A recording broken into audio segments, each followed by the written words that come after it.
সম্মানিত সাধারণ সম্পাদক আমার শ্রদ্ধাভাজন বড় ভাই জনাব আব্দুল সালাম সর্দার আমাদের মাঝে উপস্থিত আছেন। আমাদের শ্রদ্ধাভাজন মুরব্বী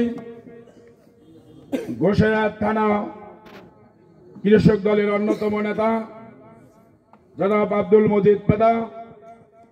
আমাদের এই বিজয় দিবস উপলক্ষে মুসলমান পারে না একটি ইফতার মাহফিলের সময় ইফতারের সময় তাদের হাত থেকে ইফতারটা সরিয়ে নিয়ে যায়। তারাই কেমন মুসলমান হয়ে যান। আপনারা দল করবেন, আমাদের দলে আসবেন, আলহামদুলিল্লাহ, কিন্তু আমাদের সাথে থাকেন।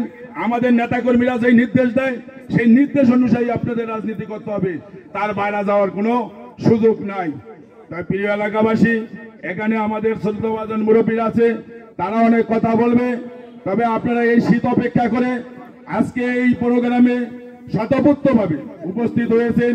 এই জন্য আমি আমার ঈদুলপুর ইউনিয়ন বিএনপির পক্ষ থেকে সবাই বারবার নির্বাচিত মেম্বার ঘরে ঘরে বিএনপি হামলার শিকার হয়েছেন।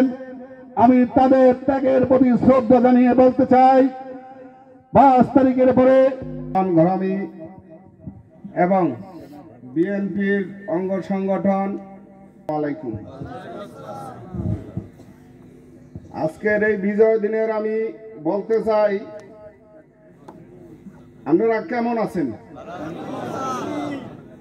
আজ থেকে কোন কোন রাস্তা দেওয়া যায় 10টা রাস্তার লিস্ট করে অবশ্য দেয়া লাইছি, সবাই লোক আলোচনা করিয়ে দিছি। আমি ওইটাও পাশ হয়ে যাব।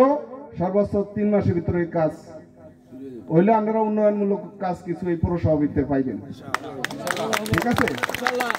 আরো মিয়া নুরুদ্দিন অপু সে বলছে 50 কোটি টাকা এই গোসাইহাট পৌরসভার জন্য আমি বরাদ্দ করতেছি।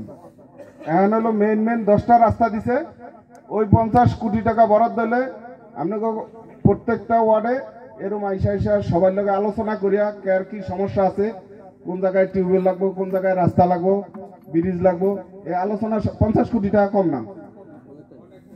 বিভিন্ন জায়গায় যাই আমরা আলোচনা করিয়া এটা একসাথে আমরা পৌরসভায় যুক্ত করিয়া আমরা এটা পাশ করিয়া টেন্ডার করা বাস্তবায়ন নেব। সর্বোচ্চ 6 মাস যাইব। এইভাবে মিয়া নুরুদ্দিন ওয়াদা দিছে যে আমি 50 কোটি টাকা স্পেশাল বরাদ্দ দিব। এতটা ক্ষমতা আছে আমরা সবাই জানি। আমরা সবাই মিয়া নুরুদ্দিন বুদ্ধি 4 দলীয় ঐক্য জোটের সাবেক সংগ্রামী সভাপতি হাবিবুর রহমান ঘরামি, জনাব হাবিবুর রহমান ঘরামিকে তার মূল্যবান বক্তৃতা উপস্থাপন করার জন্য সবিনয় অনুরোধ জানাচ্ছি। 3টা ফজরের নামাজ পড়তে পারি না, এই লোক দাঁড়িয়ে দিছে। মানুষের সাথে ছিলাম চিরদিন, তাই মানুষের কথা শুনতে হয়।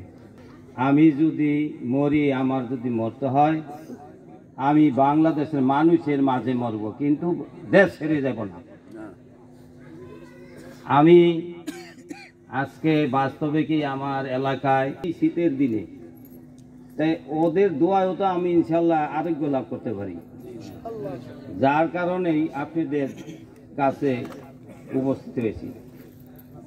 আজকে ছাত্র দল, যুব দল, শ্রমিক দল, কৃষক দল, আমাদের বিএনপির অঙ্গ সংগঠনের সকলেই উপস্থিত। এলাকায় যারা আমরা এই এলাকায় বসবাস করি, আমরা সুখে দুঃখে জড়িত আছি, উপস্থিত। আমার এলাকা নেই, ঈদ দিছে, আনন্দ দিছে, কুলাকুলি করছে। তা আজকে আমাদের 17 বছর পরে আজকে যে আমরা মহান স্বাধীনতা পেয়ে এই যে আজকে মিলাদের আয়োজন করেছি, আমরা একজন অপরের সাথে দেখা করার সুযোগ পেয়েছি, এই জন্য আল্লাহর কাছে শুকরিয়া আদায় করতে হয় আমাদের। এমনও দিন গেছে আমরা কথা বলতে পারি না। আজকে যদিও কষ্ট হয়, মনে আমাদের দুঃখ নাই। আছে কোনো দুঃখ? আমার বিয়াই শফিক বলছে যদি ওরা যদি আমাদের দলে আছে না, প্রশ্নই ওঠে না। এই দেশে বিএনপির অভাব হয় নাই। যারা কি করেছে আপনারা সবাই দেখছেন। ওরা যদি আমাদের ওই